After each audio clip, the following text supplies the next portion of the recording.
Shalom dan selamat pagi, saudaraku. Kita bersyukur kepada Tuhan Yesus yang selalu memberi berkat dan perlindungan bagi kita semua.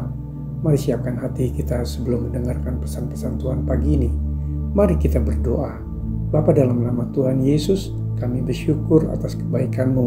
Pagi ini kami boleh menikmati hari yang baru dengan penuh sukacita. Pada saat ini kami mau diperlengkapi dengan kebenaran firman-Mu, agar kami dapat mengerti akan kehendak-Mu dan taat melakukan firman-Mu. Di dalam nama Yesus kami berdoa. Amin. Tema renungan kita pagi ini adalah sombong langkah menuju kehancuran. Firman Tuhan diambil dari 2 Tawari 26 ayat 16 sampai 20. Demikian firman Tuhan. Setelah ia menjadi kuat, ia menjadi tinggi hati, sehingga ia melakukan hal yang merusak. Ia berubah setia kepada Tuhan Allahnya dan memasuki bait Tuhan untuk membakar ukupan di atas mezbah pembakaran ukupan.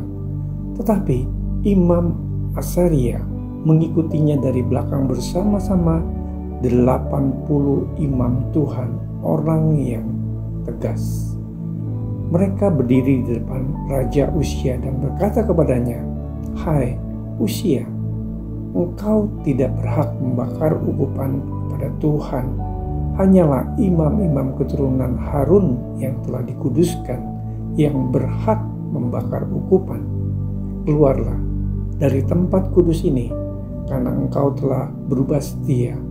Engkau tidak akan memperoleh kehormatan dari Tuhan Allah karena hal ini." Tetapi Uzia dengan bokor ukupan di tangannya untuk dibakar menjadi marah. Sementara amarahnya meluap terhadap para imam, timbullah penyakit kusta pada dahinya di hadapan para imam di rumah Tuhan dekat mezbah pembakaran ukupan. Imam kepala Asaria dan semua imam lainnya memandang kepadanya, dan sesungguhnya ia sakit kusta pada dahinya. Cepat-cepat mereka mengusirnya dari sana, dan ia sendiri tergesa-gesa keluar karena Tuhan telah menimpakan tulah kepadanya. Saudara-saudara yang terkasih, ketika segala sesuatu berjalan dengan baik dan lancar, ketika Tuhan membawa kehidupan semakin naik dan berada di puncak kesuksesan, memegang jabatan penting di salah satu perusahaan atau di kantor, bahkan menjadi orang terkaya yang baru, serta diberikan secara berkelimpahan. Biasanya orang memiliki kecenderungan untuk meninggikan diri, menganggap diri lebih daripada yang lain, dan akhirnya terperangkap dalam dosa kesombongan. Berhati-hatilah, sebab ada banyak contoh di dalam Alkitab tentang orang-orang yang mengalami kejatuhan dikarenakan berlaku sombong. Saudaraku, salah satunya adalah Raja Uzia yang menjabat sebagai raja atas Yudea ketika masih berumur 16 tahun. Di awal pemerintahannya, ia melakukan apa yang benar di mata Tuhan, tepat seperti yang dilakukan Amazia ayahnya. Ia mencari Allah selama hidup Sakaria yang mengajarnya supaya takut akan Allah. Dan selama ia mencari Tuhan, Allah membuat segala usahanya berhasil. Karena memiliki hati yang takut akan Tuhan, Tuhan pun membuat berhasil apa saja yang diperbuat Uzia. Di bawah kepemimpinan Uzia ini, bangsa Yudea mengalami kemajuan di berbagai sektor kehidupan seperti pertanian dan juga peternakan yang berkembang begitu pesat. Bukan hanya itu, bangsa ini pun memiliki angkatan bersenjata yang mumpuni sehingga nama Uzia semakin termasyhur sampai ke Mesir karena kekuatan yang besar.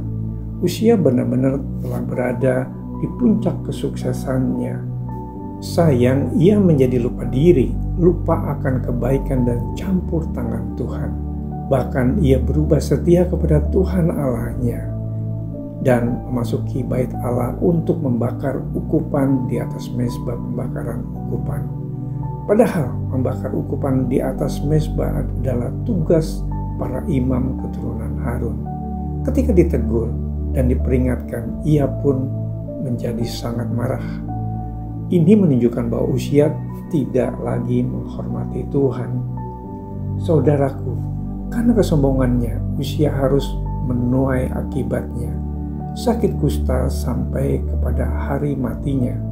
Dan sebagai orang yang sakit kusta, ia tinggal dalam sebuah rumah pengasingan karena ia dikucilkan dari rumah Tuhan. Saat seorang berlaku sombong, saat itulah ia sedang berjalan menuju kehancuran. Mari kita bersatu dalam doa. Tuhan Yesus, terima kasih untuk renungan firman-Mu pagi ini. Tuhan, ampunilah kami atas kesombongan kami yang sering mempertahankan ego diri sendiri. Roh Kudus, bimbinglah kami supaya kami memiliki hati yang rendah hati, setia kepada Tuhan. Di dalam nama Yesus kami berdoa. Amin. Selamat beraktivitas. Tuhan Yesus memberkati.